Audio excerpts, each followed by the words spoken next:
Hello friends, அனைவருக்கும் வணக்கம். இந்த எபிசோடில் ஃபஸ்ட்டு கொஷின், சம்மரைஸ் அப்படிங்கிற வார்த்தைக்கு சினானிம் கேட்டிருக்காங்க. இதுக்கு அவங்க 4 வார்த்தைகள் கொடுத்துருக்காங்க. அதை ஒன்று ஒன்றா பார்ப்போம். ஒன்று எக்ஸ்பேண்டட், அடுத்தது ரீகேப்சுலேட்டட், அடுத்தது ப்ரொலாங்டு, அடுத்தது லெங்க்தன்டு. இப்போ இந்த கொஷின் வார்த்தையும் சேர்த்து நமக்கு மொத்தம் 5 வார்த்தைகள் இருக்குது. இந்த 5 வார்த்தைகளுக்கு இப்போ நாம் தனித்தனியாக அர்த்தங்கள் பார்ப்போம். அதுக்கப்புறம் நாம் அதை ஒப்பிட்டு பார்த்துக்கலாம். சம்மரைஸ்ட் அப்படின்னாக்கா அது அட்ஜெக்டிவ், அதாவது சுருக்கப்பட்ட, சுருக்கமாக வழங்கப்பட்ட. இந்த சம்மரிங்கிற வார்த்தை நம்ம ஸ்கூல்லே படிச்சிருப்போம். ஒரு பெரிய கதையை சுருக்கி சின்னதாக கொடுத்துறது. இப்போ அடுத்த வார்த்தையை பாருங்கள், எக்ஸ்பேண்டட். எக்ஸ்பேண்டட் அப்படின்னாக்கா மேலும் பெரிதாக்கப்பட்ட, விரிவுபடுத்தப்பட்ட. இதுவும் அட்ஜெக்டிவ் தான். இதில் உங்களுக்கு பாஸ்ட் டென்ஸ் மாதிரி இருக்குது அப்படின்னு யோசிக்காதீங்க. உங்களுக்கு வெர்பில் 3 டைப்பாக பிரிப்போம் சாதாரணமாக இந்த மாதிரி டென்ஸை இண்டிகேட் பண்ணுறப்ப. அதில் பார்த்தீங்கன்னாக்கா regular verb and irregular verb. இந்த ரெகுலர் வெர்ப் அப்படிங்கிறது பாஸ்ட் டென்ஸுக்கோ பாஸ்ட் பார்ட்டிசிபிளுக்கோ பின்னாடி ஈடு சேர்த்துப்போம். உதாரணத்துக்கு play, blade, blade. Work, worked, worked. அதாவது ப்ரெசண்ட்டு, பாஸ்ட்டு, பாஸ்ட் பார்ட்டிசிபிள். இது ரெகுலர் வெர்பு. இப்போ அடுத்தது இர்ரெகுலர் வெர்பு. அந்த இர்ரெகுலர் வெர்பில் 3 வகை இருக்குது. ஒன்று 3 வார்த்தைகளும் ஒரே மாதிரி இருக்கிறது. அடுத்தது 2 வார்த்தைகள் ஒரே மாதிரி இருக்கும், ஒரு வார்த்தை மாறுபட்டிருக்கும். அடுத்தது 3 வார்த்தைகளும் வெவ்வேறாக இருக்கும். இப்போ அதுக்கு உதாரணம் சொல்கிறேன் கேட்டுங்க. 3 வார்த்தைகளும் ஒரே மாதிரி இருக்கிறது. Hurt, hurt, hurt. Split, split, split. Set, set, set. Cut, cut, cut. Put, put, put. இந்த மாதிரி சில வார்த்தைகள் இருக்குது. இதெல்லாம் உங்களுக்கு பார்த்தீங்கன்னா 3 வார்த்தையும் ஒரே மாதிரி இருக்கும். அடுத்தது 2 வார்த்தைகள் ஒன்றா இருக்கிற ஒரு டைப்பு. அது என்னென்னு பார்த்தீங்கன்னா feel, felt, felt.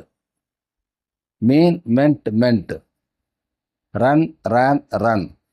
Come, came, come. இந்த மாதிரி வரதெல்லாம் பார்த்தீங்கன்னா 2 வார்த்தைகள் ஒன்றா இருக்கும், ஒரு வார்த்தை மாறுபட்டுருக்கும். அடுத்த டைப் பார்த்தீங்கன்னா எல்லாமே வெவ்வேறு வார்த்தையாக இருக்கும். அதாவது write, wrote, written. Give, gave, given. Go, went, gone. இந்த மாதிரி வரக்கூடிய வார்த்தைகள்லாம் ஒவ்வொன்றும் வெவ்வேறு மாதிரி இருக்கும்.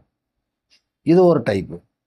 ஸோ இந்த ரெகுலர் வெர்புனா என்ன, இர்ரெகுலர் வெர்புனா என்ன, முதல்ல நீங்கள் அதை தெரிஞ்சுக்கிட்டிங்கன்னா இந்த பிளேடு, ஒர்க்டு அப்படின்னு இந்த ஈடு சேர்த்து வருது இல்லைங்களா, இந்த மாதிரி வார்த்தைகள் அது எங்கே பாஸ்ட் டென்ஸாக வருது, எங்கே பாஸ்ட் பார்ட்டிசிபிளாக வருது அப்படின்னு உங்களால் புரிஞ்சிக்க முடியும். இதே சேனலில் இங்கிலீஷுக்குன்னு தனியாக ஒரு பிளேலிஸ்ட் இருக்குது. அதை நீங்கள் ஒரு தடவை ஃபுல்லாக பார்த்துட்டிங்கன்னாக்கா இந்த வித்தியாசம்லாம் அதில் உங்களுக்கு தெரியும். இப்போ சொன்ன இல்லைங்களா, இதில் விதிவிலக்கான விஷயமும் 4-5 வார்த்தைகள் இருக்குது. உதாரணத்துக்கு say, said, said. Learn, learned, லேர்னிடு.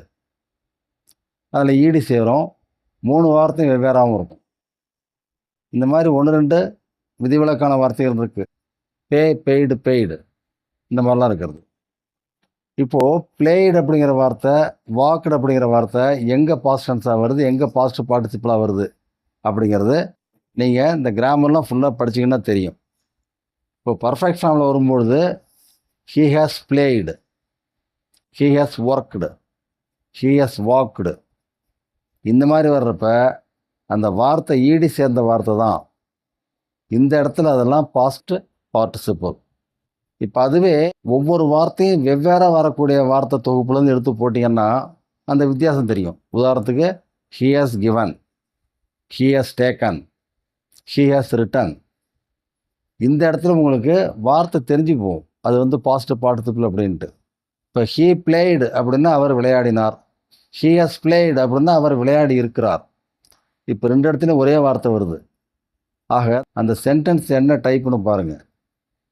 அதுக்கேற்ற மாதிரி தான் இந்த வார்த்தை உங்களுக்கு பாஸ்ட் டென்ஸாக பாஸ்ட் பார்ட்டிசிபிளான்னு தெரியும். இந்த விளக்கம் பூரா உங்களுக்கு இங்கிலீஷ் எபிசோட்ஸில் ஃபுல்லாக கொடுத்துருக்கோம். அது ஒரு தடவை பாருங்கள், பிளேலிஸ்ட்டில் பார்த்தீங்கன்னா இருக்கும். அதே சமயத்தில் இன்னொன்று இருக்குது.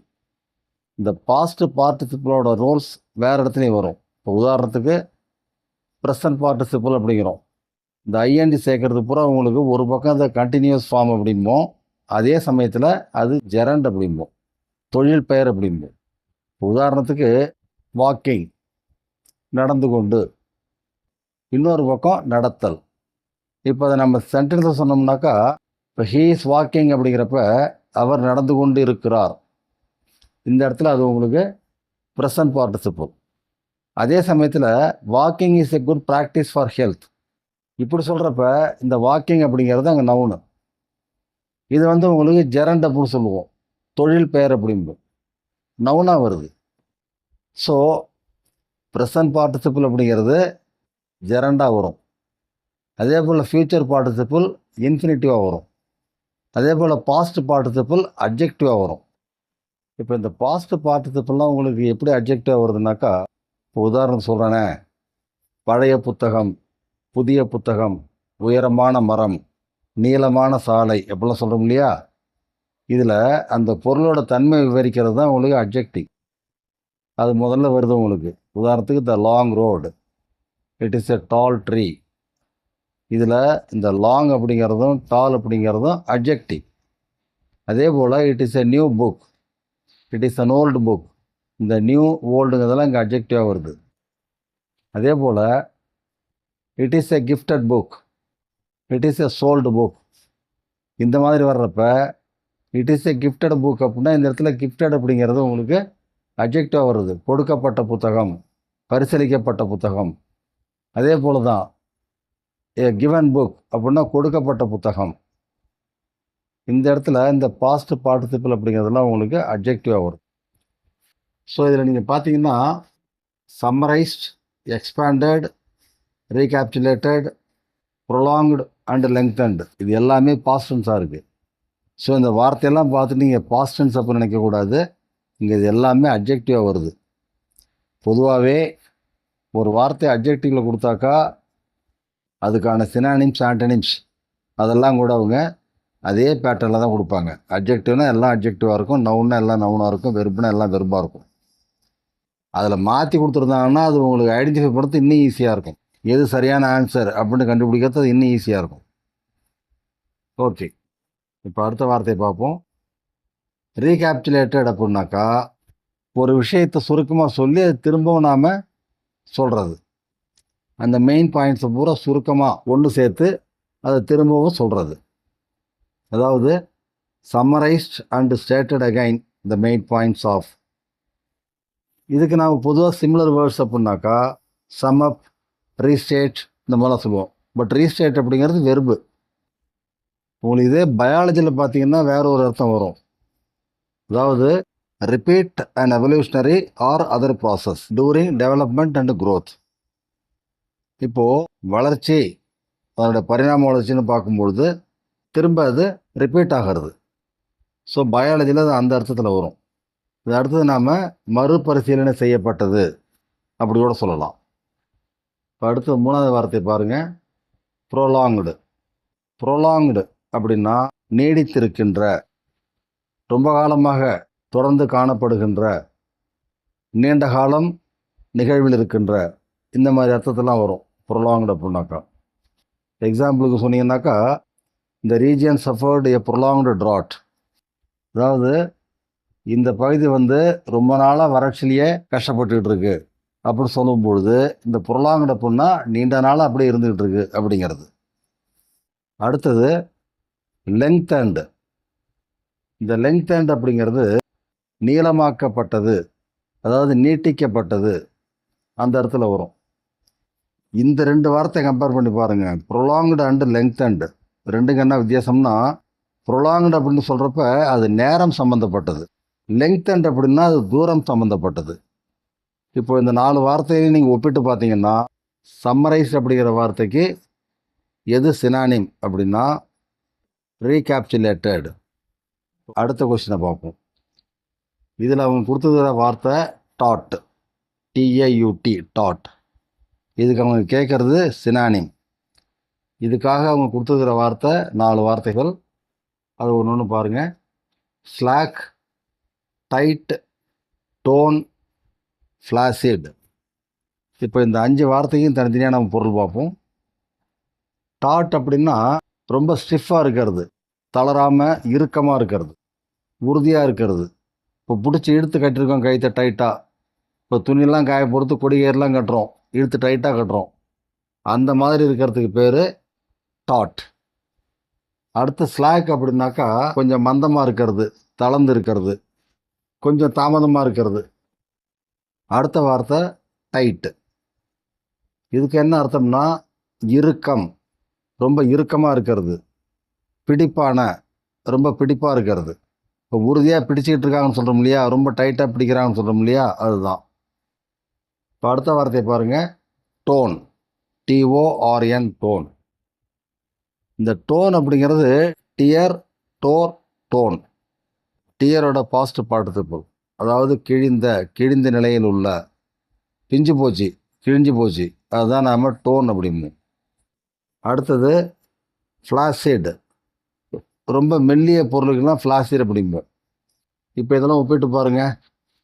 டாட் அப்படின்னா தளராத இறுக்கமாக, ரொம்ப விரைப்பாக, உறுதியாக, ரொம்ப டைட்டாக இருக்கிறது, அதுதான் டாட்.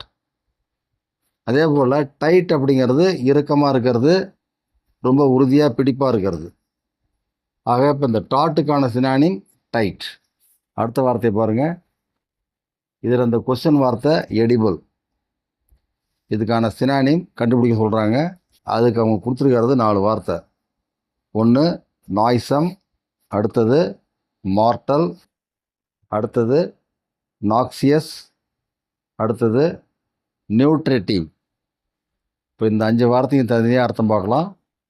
இதில் எடிபிள் அப்படிங்கிறது தான் கொஷின் வார்த்தை. இதுக்கு சினானிம் கேட்டிருக்காங்க. எடிபிள் அப்படிங்கிறது சாப்பிடக்கூடிய பொருள், சாப்பிடத்தக்க பொருள், உண்ணத்தக்க பொருள், சாப்பிடக்கூடியது, அந்த இடத்துல வரும். எடிபிள் ஆயில் அப்படின்னு சொல்லுவோம். அதாவது சாப்பாட்டுக்கு பயன்படுத்தக்கூடிய எண்ணெய், சமையலுக்கு பயன்படுத்தக்கூடிய எண்ணெய். இப்போ எண்ணெயில் நிறைய வகை இருக்குது, எல்லாத்தையும் பயன்படுத்த முடியாது. பெட்ரோலுங்கிறது எண்ணெய் தான், டீசலுங்கிறது எண்ணெய் தான், மண்ணெண்ணெய்ங்கிறது எண்ணெய் தான். அதே போல் இன்ஜினுக்கெல்லாம் நிறைய ஆயில் போடுவோம், அதெல்லாம் கூட எண்ணெய் தான். பட் அவையெல்லாம் எடிபிள் ஆயில் கிடையாது. உணவாக பயன்படுத்தக்கூடிய அல்லது சமைக்கிறதுக்கான எண்ணெய்கள், அதுதான் நாம் எடிபிள் ஆயில்ஸ் அப்படிம்போம். ஆக எடிபிள் அப்படின்னா பொதுவாக உண்ணக்கூடியது, சாப்பிடக்கூடியது. அடுத்த வார்த்தை பாருங்கள், நாய்சம். நாய்சம்னா ஒரே சத்தமாக இருக்கிறது, கேடு விளைவிக்கக்கூடிய வாடையுடையது. அடுத்த வார்த்தையை பாருங்கள், மார்டல். மார்டல் அப்படின்னாக்கா மரணத்துக்கு உட்பட்ட, மரணிக்கத்தக்க. உதாரணத்துக்கு சொல்லுவாங்க, man is mortal, God is immortal அப்படிம்பாங்க. மார்டல் அப்படின்னா பொதுவாக மரணம் சார்ந்தது. இதுலேருந்து வந்த வார்த்தை தான் போஸ்ட்மார்ட்டம், மார்ச்சுரி, இந்த மாதிரி வார்த்தைலாம். இப்போ மோர்டாலிட்டி, ஃபெர்டிலிட்டி அப்படின்லாம் சொல்லுவோம். மோர்டாலிட்டி அப்படின்னா இறப்பு விகிதம், ஃபெர்டிலிட்டி அப்படின்னா பிறப்பு விகிதம். ஸோ இந்த மார்டல் அப்படிங்கிறது மரணம் சார்ந்தது, மரணத்தை குறிக்கக்கூடிய, அதாவது அர்த்தம். அடுத்தது நாக்சியஸ். நாக்சியஸ் அப்படின்னா தீங்கு விளைவிக்கும், தீங்கான, அதாவது விஷமுள்ள அப்படிம்போம். விர்லண்ட், பேல்ஃபுல் அப்படின்னு சொல்லுவோம் இங்கிலீஷில். இதில் இந்த விர்லண்ட்டுங்கிற வார்த்தையை நீங்கள் தனியாக பாருங்கள். அதுக்கு அர்த்தம் என்னென்னா வயலண்ட், உக்கிரமான, கடுமையான, இந்த சிவியரிட்டின்னு சொல்லுவோம் இல்லையா, அது. அதே போல் ஆஸ்டரிட்டி அப்படிம்போம், கடுமையானது. பட் இந்த இடத்துல நாக்சியஸுக்கு அதையும் சொல்லுவாங்க. பட் பொதுவாக தீங்கு விளைவிக்கும், தீங்கான விஷயத்துக்கு நாம் நாக்சியஸ் அப்படிம்போம். இப்போ அடுத்த வார்த்தையை பாருங்கள், நியூட்ரிட்டிவ். நியூட்ரிட்டிவ் அப்படின்னாக்கா சத்தான, போஷாக்கான, ஊட்டச்சத்து மிக்க, நியூட்ரிஷன் அப்படின்னு சொல்ல முடியுங்களா, அதுதான் அது. இப்போ இந்த வார்த்தையெல்லாம் ஒப்பிட்டு பார்க்கும்பொழுது எடிபிள் அப்படின்னா சாப்பிடக்கூடியது, அதுக்கு இங்கே சினானிம் அப்படின்னு பார்த்தோம்னா நியூட்ரிட்டிவ், அந்த வார்த்தை தான் பொருந்தும். ஓகே ஃப்ரெண்ட்ஸ், கவனித்தமைக்கு மிக்க நன்றி. அனைவருக்கும் வணக்கம். உங்கள் கருத்துக்களை கமெண்ட் மூலம் சொல்லுங்கள். உங்கள் விருப்பத்தை லைக் மூலம் சொல்லுங்கள். மற்றவர்களின் நன்மைக்காக ஷேர் செய்யுங்கள். எங்களை ஊக்கப்படுத்த சப்ஸ்கிரைப் செய்யுங்கள். அனைவருக்கும் நன்றி.